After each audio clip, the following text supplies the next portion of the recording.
From AATH, the Association for Applied and Therapeutic Humor, this is Laughbox, the podcast for laughter and humor professionals. Here's your host, Chip Lutz. Well, hello, and welcome to Laughbox, the official podcast for the Association for Applied and Therapeutic Humor.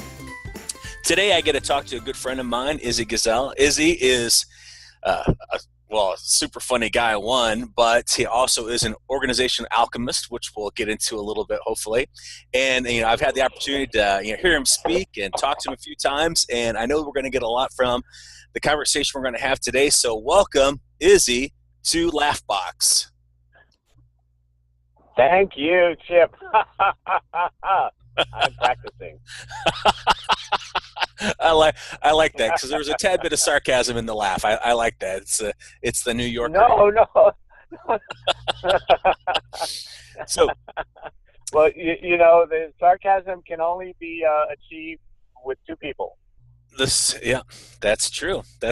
Yeah. So the sender and the receiver. Yeah. Now I know you, but for our listeners, if you could give them the lowdown on who Izzy is. Right now I am the end result of all the days of my life. I started out as a special education teacher in New York City, where I grew up. Always wanted to be a stand-up comedian, which is not that different than being a stand-up comedian in New York, than being a special ed teacher in New York City. And I did comedy for a number of years, and eventually was teaching comedy writing at UMass Amherst, where I met business people who wanted to learn more about how humor works rather than becoming comedians. So that's where I got started with working with individuals and organizations on looking at the roles humor play in our lives. And what struck me very early on was that everyone wants a sense of humor. People love a sense of humor, and very few people understand humor, how it works, the functions it has interpersonally and in society. So for the last 25 years, I've been working with helping people use and understand the skills and effects of humor. Well, let's get into that in a few minutes. But first, I want to understand, so from a very early age, you wanted to be a stand-up comedian. Were you come from a funny family, or was it just? No. It really was a search for a way to understand my own life or my own frustrations, and at the same time to look for a creative outlet. So I was not musically able. I couldn't draw. I couldn't sing, but I could laugh. And my family was not especially a happy, a laugh out loud joyful family. They were, as I describe it, I was brought up in a bad things happen in threes household. So there's always it's like recently, when we were recording this, I just realized, if you think about comedians, bad things happen in threes. You had Dick Gregory, Jerry Lewis, and Shelley Berman all pass away within a short period of time. And after Jerry Lewis, who was the second one, I did say to a friend of mine, I got to look out who's the next comedian who's going to go. And don't you know, Shelley Berman passed a little while ago. So I for myself, what I realized was that humor was a release and a distraction from the negativity point of view, number one. And B, what I realized was that humor was often used to reverse the impact of negative situations. So I think of TV shows and movies like MASH. There's operating room humor, and I was first attracted to what we call the shadow humor, the gallows humor, the operating room humor, because somehow I realized that was a way of coping with the uncontrollable. So that's where I began to drift towards. Once I learned that you could learn about humor, study humor. I studied humor in New York when I was learning to be a comedian in comedy writing. I began to understand it. This is interesting. Learning to do comedy writing, you're getting your humor chops. Was that a difficult process, or was it? What were some of the things that they took you through that? Well, in terms of the writing, there's the writing and the creating. and then there's the delivery, the stand-up piece. Those two things are different, although they are connected. One of the things I learned was that humor is structured, and that there are patterns that work, and that's why when we're listening to what we know is a joke, we know that there's a punchline because it's built. We're taking along a path to set up the problem. We may not know what the solution is, but we do know that there's a punchline. So I learned certain comedic techniques, such as exaggeration. It was hot out there. How hot was it? It was so hot that blah, blah, blah, blah. There's the reversal formula. I met a man who said he hadn't had a bite in 3 weeks, so I bit him. There's the idea is that there are certain structures to the way humor is presented and delivered that was very insightful. One more I'll give you is that generally the common question that people ask when they're creating humor is what if? So if you look at your comedy shows or your comedy movies, generally there's a premise in it about what if. So remember that old show Mork and Mindy with Robin Williams? The idea there is what if an alien came from outer space and lived with a person in California? You take any comedy show, any sitcom, and you'll see that its focus is what if. What if you fill in the blank? Interesting. I never really thought about it like that. But if I sit back and look at the sitcoms that I've watched my entire life, that is a true statement, that it's all based on some kind of what if. That's a great way just to start the whole creative process. Well, that's a creative question. If you think about it as a creative question, broader than a humor question, innovation is essentially what if. What if we put this together and this together? And what if we could make a cat litter box that cleaned itself? Those kinds of things are the sparks of creativity. And what humor is a structured form of looking at the world that tries to change perspective. Humor is always about perspective.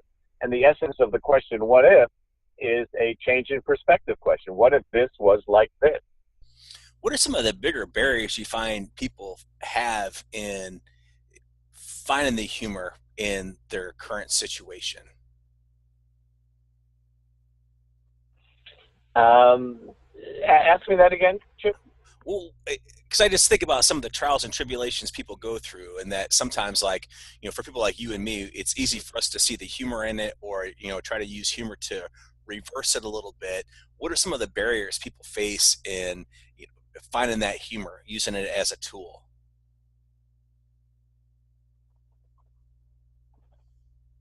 One of the biggest barriers as you indicated, the key is that it's people who are humorists or who are naturally humorous have a way of looking at things from different perspectives, and that is a practice skill. So the more you do it, the more you're able to play around with possibilities and therefore see certain irony in it. So the challenge for most folks is first of all, not knowing that they have the option of seeing things from a different point of view. And secondly, not feeling confident in them being able to come up with a different point of view. And the third obstacle is that when you say that you're funny or people ask for humor, there's a high expectation that you're going to succeed, and people are reticent to take the risk, because if people don't laugh, then you failed. So those three things are big blocks. Those are big blocks. I think about from my own perspective. The idea. Oh, no, I'm sorry. I was talking over you. Go ahead. I was just thinking about from my own perspective on the whole risk thing. Yeah, tell me. That sometimes, I don't really need to make other people laugh because I have things in my head that are just hilarious. But if I go to communicate them to other people, they're not going to be as funny. So I'll just keep them to myself. It's just I've got a whole, smorgasbord of different things going on up there.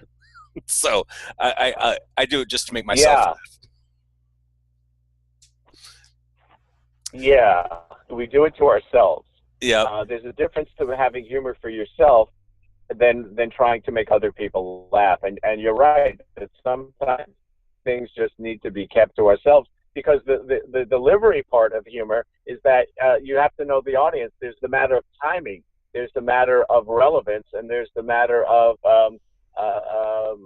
accountability. Knowing your audience is really key, and if you're doing it just for yourself, then you are your own audience, and that's okay. But the practice is really about seeing things from different points of view. If you look at Zen, they have the Zen mind, or the beginner's mind, or the 6-year-old mind. Those are all humorous, positive questions. What would a 6-year-old do in this situation? What would a Zen master do in this situation? What would Bugs Bunny do in this situation?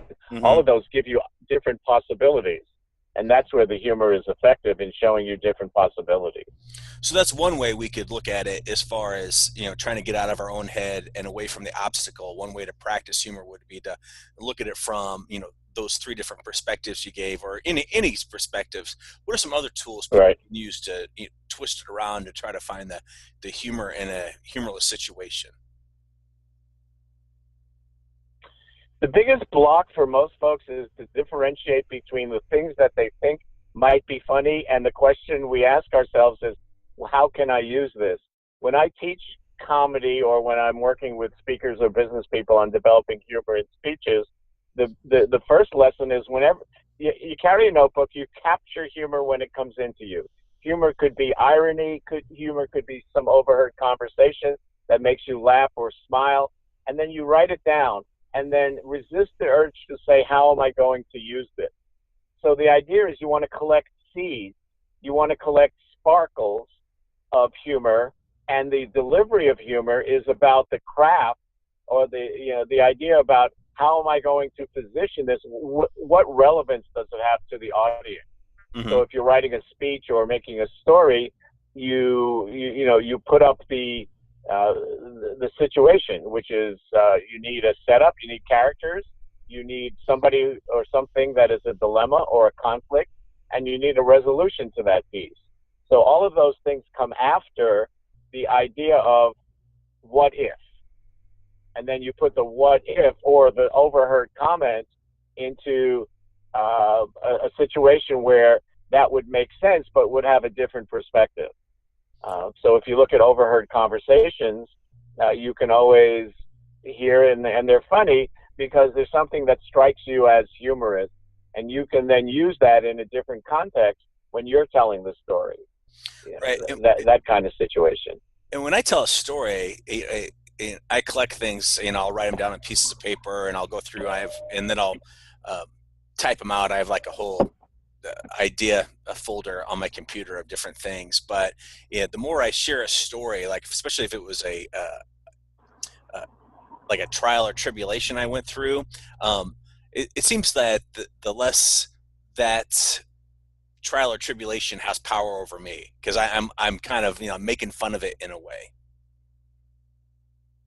Yes, you are making fun of it in a way, and the phrase "laughing at something" is a way to increase our status and feeling of power, because when you laugh at something, you are essentially lowering its power to scare you. So if you look at operating room humor or gallows humor, we're not laughing at the cancer, for example. We're laughing at our fear of cancer. We're laughing at our humanity, and we're laughing at the ability to, I can see there's a silver lining here, blah, blah, blah. So yes, you're exactly right. It's really a way of changing your relation to things. It's a great tool to have in my toolbox to overcome things. What are some other things? Because I know you work a lot with organizations, and that can be a pretty sterile environment. What are some of the things that you share with people in organizations to help them trudge on, or build better teams, or just get through the shit they have to deal with every day? Yeah, one of the things that I always mention is that humor works as a thermostat for the culture of the organization. So effective organizations, effective teams generally have a positive sense of humor about themselves. They're able to laugh together. They're not resentful, negative. They can take it from each other. Organizations that are just using sarcasm, put down humor, blaming humor. Generally, what humor does is reveal some truth. You know, Chip, there's an old saying that a lot of truth is said in jest, and that comes from, I believe, the realization that humor at one point in the world, and still to some extent, has an allowance to tell truth to power. So comedians are telling things that may not be nice, but they're truthful. So what I tell organizations is that, first of all, take a look at humor in the organization and see what information you can get out of it. And then secondly, I work with them on recognizing how to bring humor in to the culture without necessarily having to be joke tellers. Because joke tellers is a form of storytelling. Humor is a feeling. Humor is a situation where people spirits are lifted. So you can have funny quotes on memos. You can encourage people to show their, bring in their high school pictures. There's a lot of stuff that people can look at and smile without actually having to make other people laugh. So that it's really a matter for organizations of developing a culture where positive humor and connective humor is evident, and it's not just about joke telling. Have you found, like, in the work that you've done, that there's a difference in humor in male-dominated organizations versus, female, or a mix? Because I found that, when it's mostly men, there can be a lot more put-down humor, and it's like almost like a status thing, where, you said the truth is there, but it's kind of like a jockeying for position. And I see that it's a little less so when it's predominantly female, or a little greater mixture of people. I think that's generally true. I think that may be changing as the gender roles and the way males and females are brought up changes. But yes, historically, boys were brought up to be more competitive, and humor was a way to do that. If you think of the phrases about humor, put them down, left them speechless, had the last word. Those are all competitive situations. Traditionally, girls and young women have not been brought up to be competitive, overtly competitive, and to be that slapsticky, physically stuff. Although, if you look at Lucille Ball, Carol Burnett, those are pretty good slapstick comedians. Right. But they weren't violent slapstick comedians like the Three Stooges. Yeah. So I agree with you on the differences, and I think those are evening out.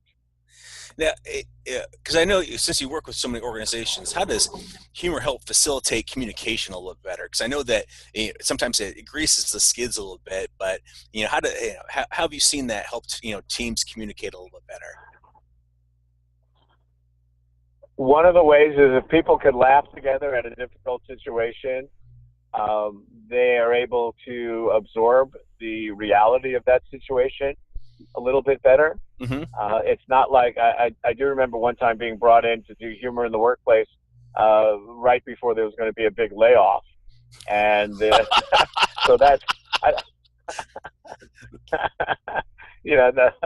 but I think again the humor in an organization is one way that people get through tough situations if they're positively humorous with each other.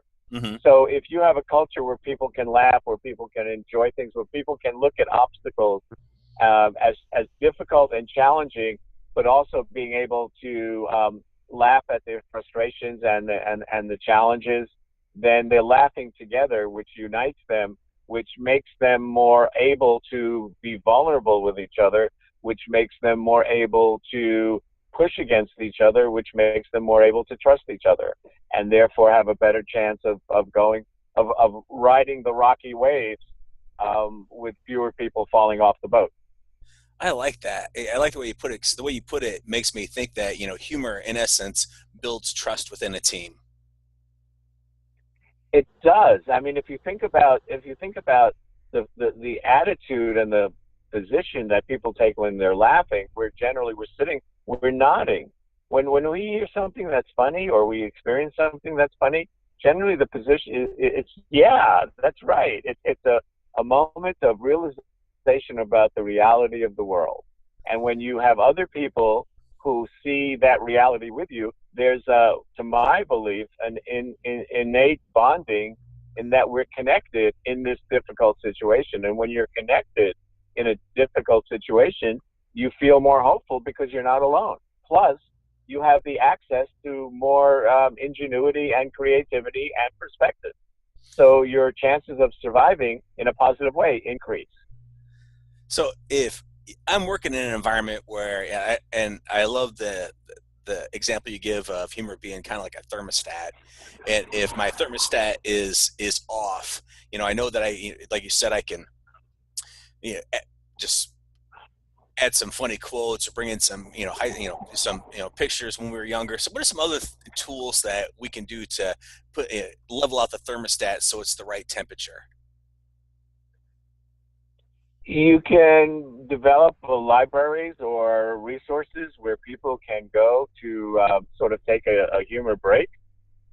You can find out if you can help other people. So if I know, for example, that there's a certain comedian that you like, because you told me you like this person, and I see on my Netflix feed that this comedian has a Netflix thing, I might send you a link saying, hey, Chip, I remember you said you like this person. You might like to see this if you haven't seen this before. So one way to change the environment is to feed other people things that make them happy. Become a person who not only wants to laugh themselves, but wants to lighten the environment for other people. In terms of yourself, it's important to recognize that it's hard to laugh when you're not feeling happy or funny or depressed. So prepare yourself, have some go-to situations in the same way that you're advised to, if you're feeling down or something, exercise, take a walk, do something physical, change your state, your physical state. I'm an advocate of changing your emotional state. If you're stuck, if you're frustrated, if you're depressed, not clinically, of course, I'm not saying you can change that, but if you're in a bit of a funk, take yourself to a place where you can lose yourself in focusing on something that makes you laugh. And there's no shortage of that now with streaming and on demand and the cartoons that you like. Collect cartoons that you like. Collect quotes that you like that are relevant to you, that make you smile. Put them in a folder on your computer or write them out and chat them out on your desk. And every so often, just go to it. It's sort of like those energy drinks that they have, 5-hour energy, 2-hour energy. Well, this is like 30-second energy. Go Look at that folder, look at that quote, and boom, you stop the slide, you get a little bit of a jolt, and maybe that change will put you back on track. That is beautiful. It's kind of like your underdog super energy pill. So what's your humor go-to? Yeah. I don't use humor at all. I'm sorry, Chip. It's just a subject for me that I study. No, seriously, what's your go-to? What's your favorite thing? Like, if you got a fun going on, what's your favorite? Seriously, tell me about your humor. Humorously, tell me about your seriousness. I have some. I have Netflix. I have Hulu. I'm always on the lookout for watching stand-up comedy and series that I know will make me laugh. I have quotes. I've collected a lot of quotes because I write and I spend a lot of time around humor. I'm fortunate in that I have lots of ways. So right now I'm coaching a doctor who wants to be a stand-up comedian. So I'm helping him develop his material and his routine. So I'm actually writing some humor. I'm helping him. So I'm fortunate in my work that I'm always in touch with some kind of humor, whether it's from the scholarly point of view, or the comedic point of view, or just the entertainment point of view. So I've reinforced my life with a lot of humor. Nice. For me, it's Will Ferrell. Any of his earlier work. His newer movies, not Yeah, so much. His newest movie, House or The House, that he did with Amy Poehler. yeah, I wanted that 90 minutes of my life back.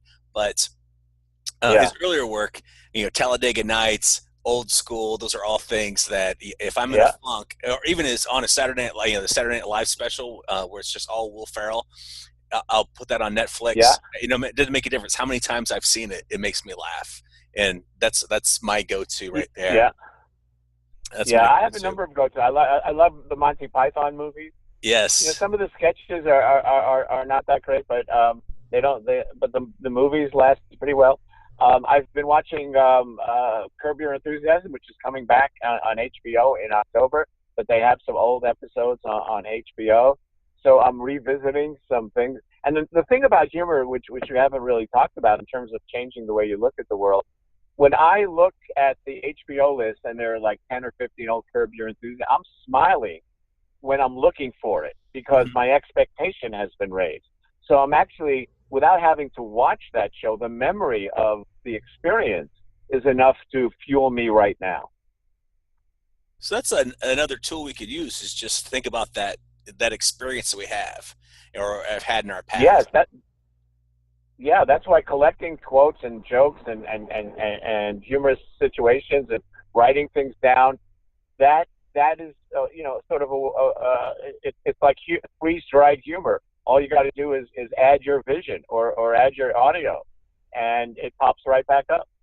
The positive expectation. I like that's because I'm sitting here, I'm smiling because I'm automatically thinking about different things in my past that have been really funny that I don't need to relive them. I can just kind of relive them in my head. Like the time my brother and I we're going through a toll booth in Virginia Beach, and neither of us had any change, but we had a package of donut gems, and he threw a donut in the toll thing. He said, "Oh, it's worth about a quarter. Let's hit it." And we went through the toll on a donut.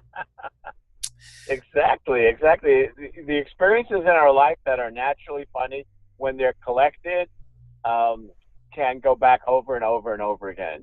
So it's one of the things I did with my prostate cancer experience is that I sat down and I wrote out some of the situations that I found funny or humorous at the time, and I use them now when I talk to people about my experience or talk to cancer groups. So you're exactly right. It's really a way to your memory is a storeroom for those emotions.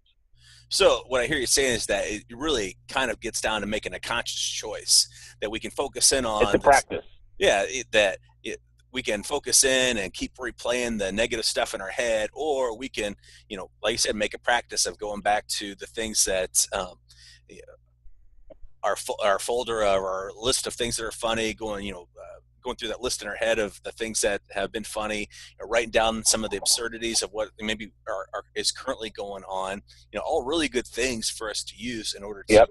make humor a practical part of our everyday lives. And then if it works out, we can share it with somebody else. Yes. Great. If not, Exactly. whatever. Joke's on them. Anyway. Exactly. Now, if after today people want to find... Some people don't get it, and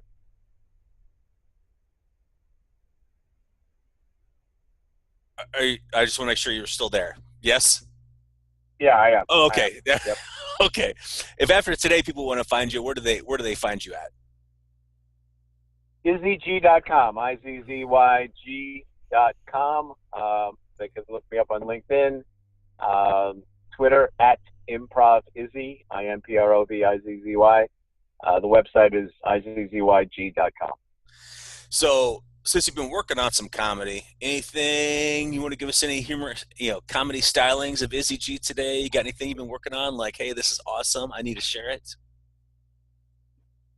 Oh, okay. So it's sort of like a leave them laughing kind of thing, huh? Well, Yeah. I'll try. I'm getting older. I had a birthday recently, and I realized that when you get to over 60, you start thinking about, people start asking questions about how you'd like to go, your eulogy, I thought about it, and here's how I would like to go. My last, when I die, I'd like to go like my grandfather did, smiling in his sleep, not screaming like the passengers in the back seat of his car. Nice. Very nice. Well, I've certainly appreciated spending some time with you today. Anytime I get to spend with you, it's always fun because you've got a great attitude and you have great insight on how to use humor practically in my everyday life. So thanks for your time today. You're welcome, Chip. It was my pleasure. And I want to encourage anybody listening to check out Izzy's website and also check out AATH. That's AATH.org. And can look at our conference that's coming up the 12th to the 15th of April in sunny San Diego.